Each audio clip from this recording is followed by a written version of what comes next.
Boat ప్రమాదం జరిగిన వెంటనే చంద్రబాబు సర్కార్ ఎందుకు స్పందించలేదని జగన్మోహన్ రెడ్డి నిలదీశారు.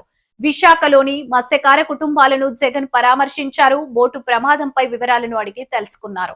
అనంతరం జగన్ మీడియాతో మాట్లాడారు.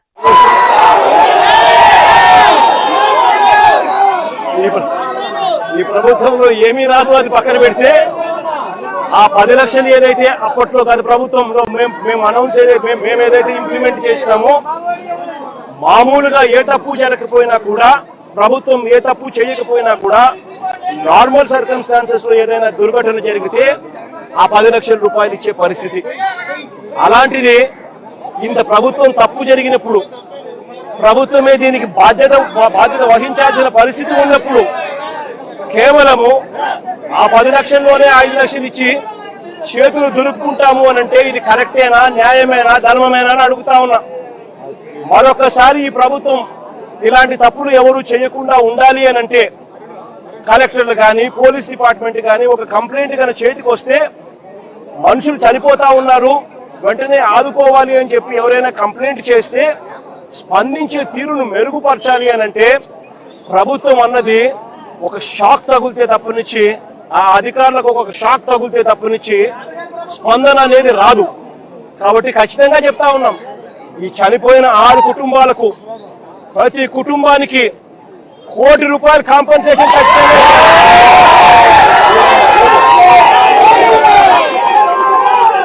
చిన్న బాధిత కుటుంబంతో కలిపి 7 మందికి ఖచ్చితంగా ₹1 కోటి ప్రతి ఒక్కరికి ఇచ్చే కార్యక్రమం జరగాల.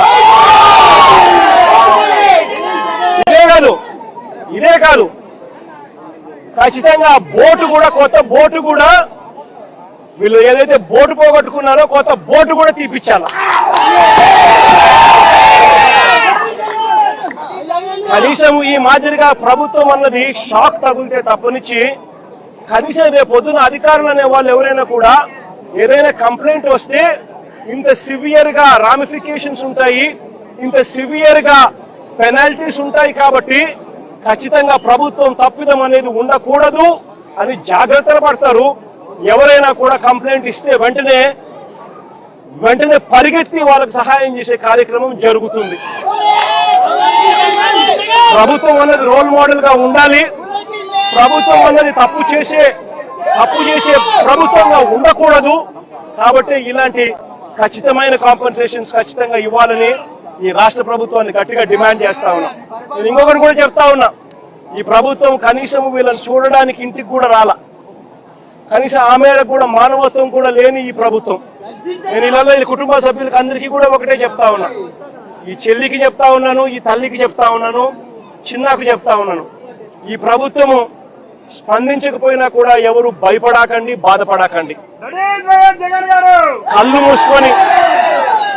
కళ్ళు మూసుకొని కళ్ళు తెరిచేసరికి 3 ఏళ్ళు అయిపోతాయి. ఆ తర్వాత మన ప్రభుత్వం వస్తుంది. మన ప్రభుత్వం వచ్చిన 1 నెలలోపే ఈ ప్రభుత్వం ఇవ్వకపోయినా జగనన్న ప్రభుత్వం ఈ కుటుంబాలకు తోడుగా ఉంది. 1 నెలలోపే మేము చేస్తున్నాం.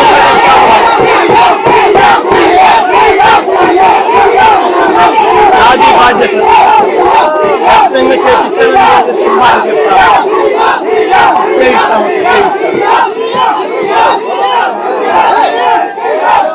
ఈ రాష్ట్ర ప్రభుత్వం నిజంగా ఎంత దారుణంగా ఉంది అని అంటే, నిజంగా ఈ రాష్ట్ర ప్రభుత్వం ఎంత దారుణంగా స్పందిస్తా ఉంది అని అంటే, నేను కొన్ని ఉదాహరణలు చెప్తాను. ఒకసారి గత ప్రభుత్వానికి అంటే వైఎస్ఆర్సీపీ ప్రభుత్వంలో ఇలాంటి ఘటనలు జరిగినప్పుడు గతంలో వైఎస్ఆర్సీపీ ప్రభుత్వం ఎలా పలికింది, ఇప్పుడు చంద్రబాబు నాయుడు గారి ప్రభుత్వం ఎలా పలుకుతా ఉంది అని ప్రతి మత్స్యకార సోదరుడు, ప్రతి మత్స్యకార కుటుంబం, ప్రతి పేదవాడు కూడా ఆలోచన చేయాలి. 2023 నవంబర్లో విశాఖ ఫిషింగ్ హార్బర్ లో అగ్ని ప్రమాదం జరిగినప్పుడు 49 బోట్లు ఇక్కడే విశాఖపట్నంలోనే కాలిపోతే పలికింది ఎవరో తెలుసా? మీ జగనన్న ప్రభుత్వం.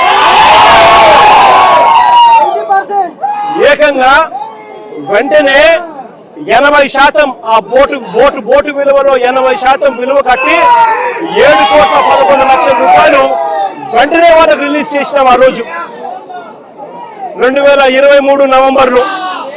ఇది ఒకటే కాకుండా సుమారుగా 400 మంది మత్స్యకార కార్మికులకు, హమాలీలకు, చిన్న వ్యాపారులకు అదే ఘటనలో ఒక్కొక్కరికి 10,000 రూపాయలు చొప్పున 400 మంది మత్స్యకార కుటుంబాలకు కూడా ఈ మాదిరిగానే మేలు అదే రోజే జరిగింది. ఇది ఒకటే కాకుండా వైఎస్ఆర్సీపీ ప్రభుత్వంలో ప్రతి సందర్భంలోనూ కూడా మానవతా దృక్పథంతో పలికిన పరిస్థితులే కనిపిస్తాయి.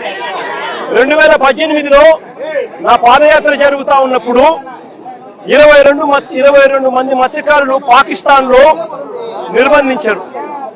నా పాదయాత్ర జరిగేటప్పుడు ఆ 22 మంది మత్స్యకార కుటుంబాలకు సంబంధించిన అక్క చెల్లెమ్మలు నా దగ్గరకు వచ్చి, అన్న పాకిస్తాన్ లో మా మొగుళ్ళందరూ కూడా ఇరుక్కొని పోయినారన్నా, వేటకు పోయిన పరిస్థితుల్లో పాకిస్తాన్ జైళ్లలో ఈరోజు నలుగుతా ఉన్నారన్నా అని చెప్పి ఆ కుటుంబ సభ్యులు నాకు చెప్తే 2018లో జరిగితే ఇది పాదయాత్ర జరుగుతూ ఉన్నప్పుడు నేను ఆ అక్క చెల్లెమ్మలకు మాటిచ్చిన, మన ప్రభుత్వం అధికారంలోకి వచ్చిన తర్వాత మీ వాళ్ళను ఖచ్చితంగా తీసుకొని వస్తాము అని చెప్పి. అధికారంలోకి వచ్చిన తర్వాత కేంద్ర ప్రభుత్వంతో మనం దౌత్యం జరిపించి 2020 జనవరి 5వ తారీఖున ఆ 22 మంది మత్స్యకారులను అక్కడి నుంచి విడుదల చేయించి రాష్ట్ర ప్రభుత్వం మళ్ళీ ఇక్కడికి తీసుకొచ్చింది. తీసుకురావడమే కాకుండా వాళ్ళ ప్రతి కుటుంబానికి కూడా ఒక 5 లక్షల రూపాయలు ప్రతి ఒక్కరికి చేతిలో పెట్టి మరి వాళ్ళకు జీవనాధారం కూడా చూపించింది ఆ రోజు వైఎస్ఆర్సీపీ ప్రభుత్వం. అప్పట్లో మళ్ళీ 2019లో మళ్ళీ మత్స్యకారులను 9 మంది మత్స్యకారులను బంగ్లాదేశ్ లో వేటకు వెళ్లి బంగ్లాదేశ్ లో వాళ్ళందరూ కూడా నిర్బంధానికి లోనవుతే ఆ 9 మందిని కూడా సురక్షితంగా అప్పట్లో మళ్ళీ